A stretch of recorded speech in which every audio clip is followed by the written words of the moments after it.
Boys and girls, thank you for joining us once again, where today my very special guest is the very handsome Zacs Story.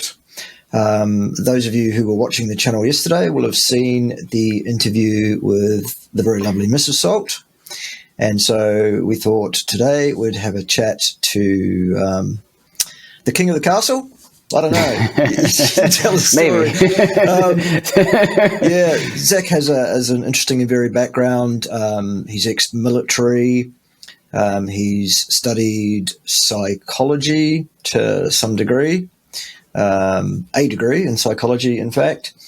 And he's also got himself involved for some reason in this crazy carnivore diet. So we'll be talking a bit about that today.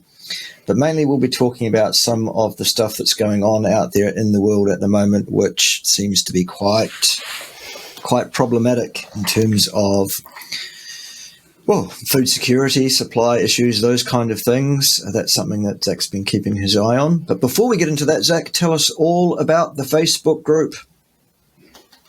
Oh yeah. Well, thank you for that introduction, Bart. It's a pleasure to speak with you. I've been since day one. I found you and have been following your information, and I share it as much as possible. So I appreciate everything you've done, and keep doing what you're doing.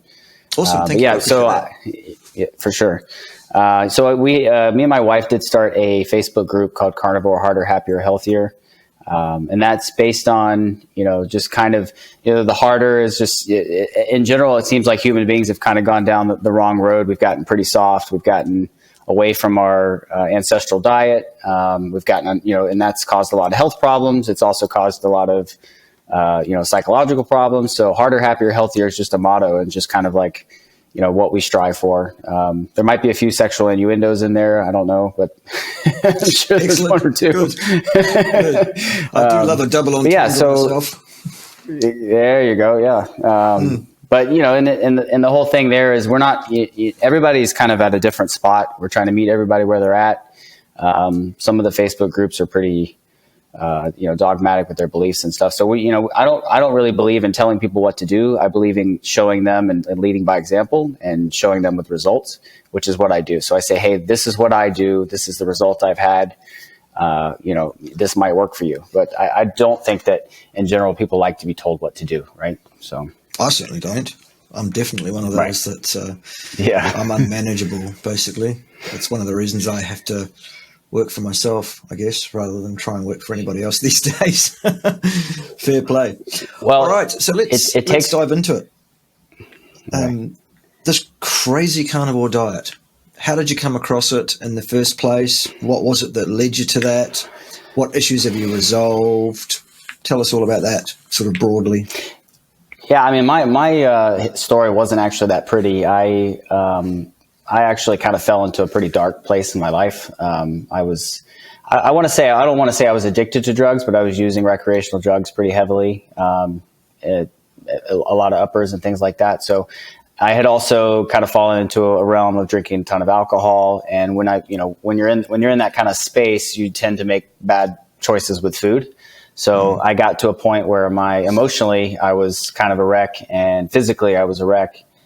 Even though I looked good on the outside, I was working out and doing all that stuff, I was actually causing more damage than good. So I landed on the carnivore diet, just kind of saw what it was able to do for people with addiction problems. And that's the angle I came at. So I was like, how do I cure addiction? How do I do it fast? And one thing I learned on the carnivore diet very fast is that there is no more addiction to anything, because food becomes sustenance and not a habitual thing that I feel like doing because I'm looking for that next hit of dopamine from a sugar high, or, whatever it was. So that's kind of how I fell into it. And then honestly, it's been the best thing.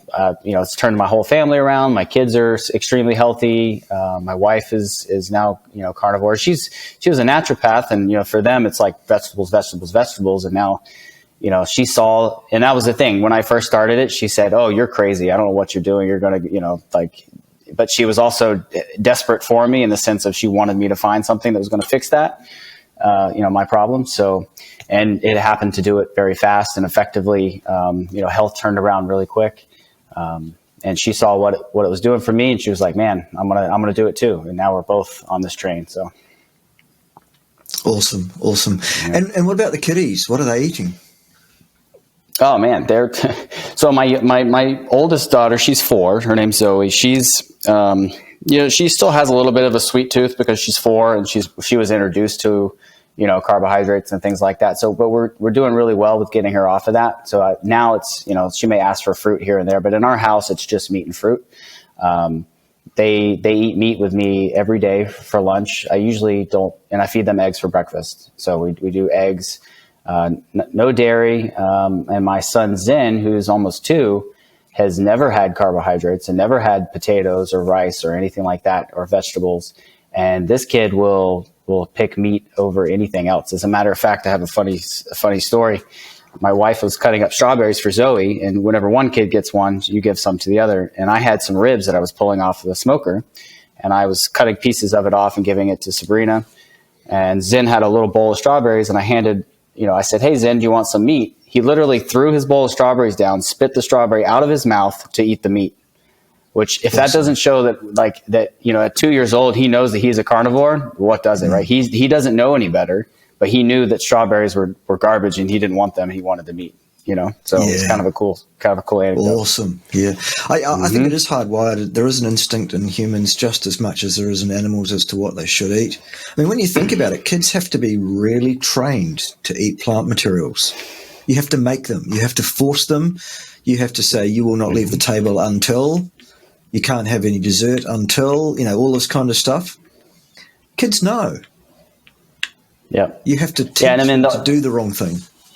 Yeah, I mean, I would actually consider it manipulation, because you're saying, oh, if you do this, you get this, but that's the only way you can introduce species inappropriate food is by forcing it, because a kid is never going to choose a vegetable, or you have to cover it with oil or salt or sugar, and that's just not a natural way to eat food either. Everybody says, oh, some vegans will argue with me, say, oh, you have to season meat, and I said, well, no, you don't. If you have to season your meat, you're not hungry enough. Right? Because if my meat doesn't taste good, that means I'm not hungry. It doesn't mean that doesn't have enough seasoning on it, right? So Hunger is the best sauce. Projection there, isn't there? It's like, just because they might feel they couldn't eat meat without seasoning it, that doesn't mean that that's true for you. Right? Yeah, of course. So craziness. I try not to get into those arguments with them, but Yeah. All right. Well, while we're on manipulation, let's get into it. Yeah. Basically, there is a big can of worms going on here, isn't there, with food security and food supply and what the powers that be, the elites, are trying to do. What's your take on it all?